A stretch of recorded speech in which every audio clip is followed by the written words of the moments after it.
कहानी गुमटी नंबर 33 की। आज जो आपको गुमटी ये दिख रहा है ना, इसी तरह का एक गुमटी रक्सौल जिला का, और उसमें काम करने वाला लड़का राजू, गुमटी नंबर 33। और इसी तरह से डेली आकर इसी तरह रेलवे फाटक का जो आप ये देखते हैं ना, इसको उठाता था, बैठाता था, और जब ट्रेन नहीं आती थी तो फिर जो समय बचता था उसमें बैठकर पढ़ाई करता था।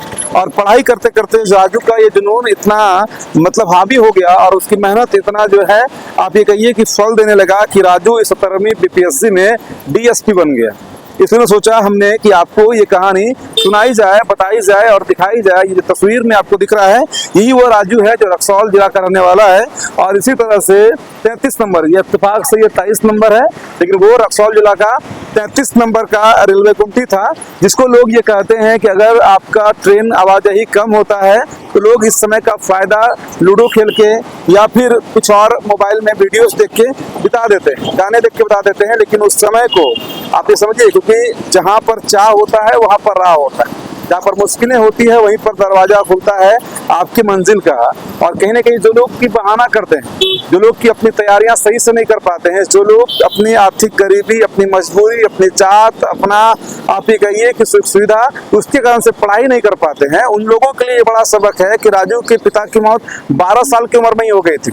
2-3 भाई बहनों में राजू जो है सबसे बड़ा, और उसकी माँ जो दूसरे घरों में झाड़ू पोछा का काम करती थी। किसी तरह से पढ़ाई लिखाई पहले प्रयास में राजू ग्रुप डी के जॉब के बाद ये नौकरी किया।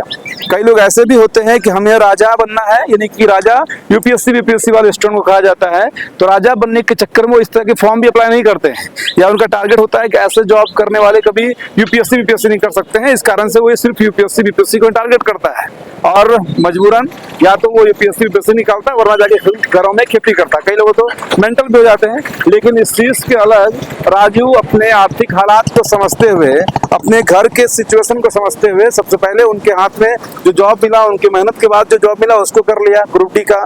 उसके बाद यहाँ पर सबसे ज्यादा, क्योंकि देखिए इसी तरह की एक कहानी महेंद्र सिंह धोनी की है।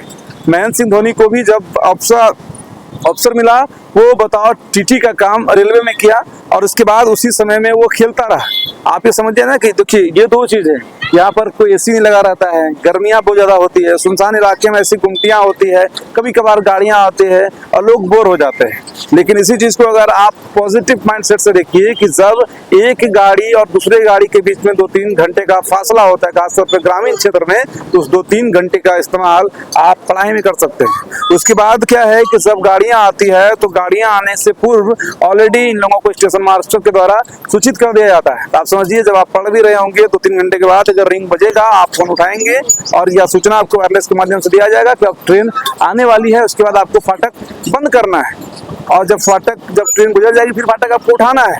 ये एक आसान सा सफर लगता है, तब आपका माइंडसेट पॉजिटिव हो, और उसके बाद फिर आप उस पॉजिटिव माइंडसेट के साथ राजू की तरह मेहनत करते हैं, गर्मी में मेहनत करते हैं, अपने सिचुएशन को अपने उस सक्सेस के रास्ते पर हावी नहीं होने देते हैं, अपनी पढ़ाई जारी रखते हैं, तो उसके बाद आप भी डीएसपी बन जाते हैं। और यही कहानी नहीं रुकता है। कहानी आप ये भी समझिए, 17वीं बीपीएससी के रिजल्ट आने के बाद कई लोग ऐसे होते हैं कि तुम बीपीएससी बन गए, उनके बातचीत करने, बोलने, इंटरव्यू देने, सबका तरीका बदल चुका होता है। तेरे को मेरे को से लेकर अलग चीज की बातें करते हैं। लेकिन वो राजू फिर अपनी ड्यूटी पर आ जाता है और पूरा दिन ड्यूटी करता है। जो लोग भी बधाई देने वाले होते हैं, चाहे रिश्तेदार हो, दोस्त हो, वो उसी जगह पर आकर उनको बधाई भी देता है। अब आगे की कहानी आप खुद समझिए कि जब आप कहते हैं कि हमारे पास हमारे पिता ने उस घर में एसी नहीं लगाया है, इस कारण से मुझे पढ़ने में दिक्कतें आती है। कुछ लोग ये कहते हैं कि मुखर्जी नगर नहीं भेजा गया, इस कारण से मैं नहीं पढ़ पाया। तो राजू ऑनलाइन क्लास, क्योंकि कोचिंग वो कर नहीं सकता था, क्योंकि उसकी ड्यूटी थी, इस कारण से। और ऐसे भी जब से ऑनलाइन डिजिटल माध्यम आया है, हर लोगों के हाथ में मोबाइल आया है, तो बेहतर से बेहतर टीचर आपको फ्री ऑफ कॉस्ट या कुछ शुल्क में मोबाइल में ऑलरेडी मिल जाते हैं। तो राजू ऑनलाइन क्लास करके इतनी बड़ी जो है आप ये कहिए एग्जाम बीपीएससी का, वो पास करके डीएसपी बन गया। आप बताइए, ऐसे ऐसे कहानियां आपके बिहार में है, और ऐसे ऐसे ही लोग बिहार का नाम रोशन करते हैं। ऐसे ऐसे ही लोग के कारण से लोग ये कहते हैं कि बिहार आईएएस आईपीएस की धरती होती है। और ये लड़का भी जो है बीपीएससी निकाल के अब डीएसपी बन गया, यानी कि इसकी कहानी को आपको दबा के शेयर करना चाहिए और अपने बच्चे को जरूर दिखाना चाहिए। जो बच्चा आपका मेहनत कर रहा है, जो बच्चा पढ़ना नहीं चाहता है बिना इन्वर्टर के उस पंखा या फिर एसी से, उनको जरूर दिखाइए। जो लड़का मुखर्जी नगर को ही मानता है आईएएस की फैक्ट्री, उनको दिखाना चाहिए। जो लड़का प्राइवेट जॉब करके ये कहता है कि हम थक गए हैं, या गवर्नमेंट जॉब करके ये कहता है कि हम थक गए, हमको 8 घंटा 10 घंटा 12 घंटा नहीं चाहिए, चाहे वो बेटा हो या बेटी या बहू हो या कोई भी आदमी, उसको वीडियो जरूर दिखाइए कि आप अगर मेहनत करते हैं 10 से 12 15 घंटा, 24 घंटे का समय होता है, आपको डॉक्टर भी कहते हैं 6-7 घंटे का ही नींद लेना चाहिए, बाकी समय में आपको काम करना चाहिए। तो फिर आपकी भी कहानी इसी तरह से कोई ना कोई पत्रकार जरूर आपको दिखाएगा। साथ ही साथ आपका माँ, बेटा, बाप, भाई जो भी है, पड़ोसी दोस्त, वो आप पर गर्व जरूर करेंगे। इसलिए इस लड़के पर, इस बिहार के इस लाल पर, रक्सौल के इस बिहार के लाल पर आपको, हमको सबको गर्व होना चाहिए और वीडियो को आपको शेयर और कमेंट जरूर करना चाहिए। जय हिंद।